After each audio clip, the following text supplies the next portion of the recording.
পাশে হাত দিছি, তা আমার কাছে লাগতেছে কি আমি মনে হয় তারেক রহমানের মানে হাতে হাত দিছি, এইরকম আনন্দ লাগছে। আমি আজকের একটা নিউজ দেখলাম, বর্তমান সময়ে ঢাকার ভিতরে খুব গ্যামজাম চলতেছে, অনেক গ্যামজাম চলতেছে।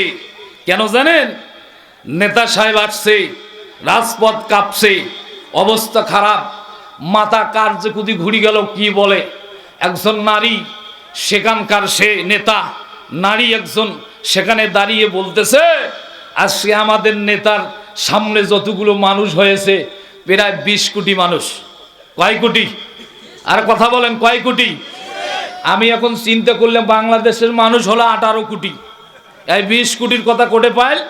তার মানে আমি তো কালকে ছিলাম অনেক দূরে, তাহলে 17-18 কোটি যে মানুষ আর 20 কোটির কথা বলছে, তাহলে আমরা এখানে যারা আছি সবাই কি ঢাকা গেছিলাম? তাহলে আমাকে যে বাদ দেন, তাহলে আমরা কি উপরের লোক না কবরের লোক? জোরে কর। তার মানে উনি চিন্তা করে দেখছে, বিগত সময়ে ফ্যাসিস্ট হাসিনা ছিল, সেও কিন্তু এক সময় একটা সিস্টেম করেছিল, 10 বছর আগে যে মুরব্বী মারা গেল সেই মুরব্বী বলে 10 বছর পরে আসি রাতারাতি ভোট দেয়, তার নামে মামলা হয়। তারা এবার চিন্তা করলো যে 18 কোটি লোক 20 কোটি বানাইলাম, ঠিক আছে 18 কোটি অরিজিনালে থাক, কিন্তু একটু বাড়ে দিলাম।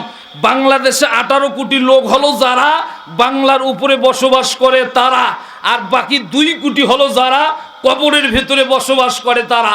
জোরে কোন ঠিক না ঠিক? আপনি কথা শুনলে অবাক হবেন।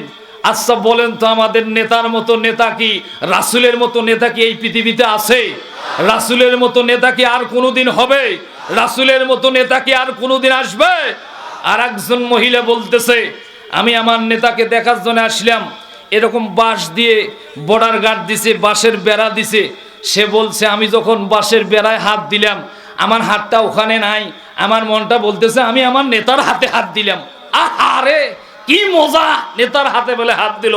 জোরে কন্যা উজুবিল্লাহ। এরা হলো জানেন, এই জালেমেরা আজকে ক্ষমতার চেয়ারে বসতে চায়, এই জালেমেরা আজকে আলেমদেরকে হত্যা করতে চায়। এই জালেমদের চিন্তা হলো কে কোথায় মারা যায় যাক, কোন জায়গায় কে মরুক, কোনো চিন্তা নাই, আমাদের ক্ষমতার চেয়ারটাই লাগবে। জোরে বলেন ঠিক না ঠিক?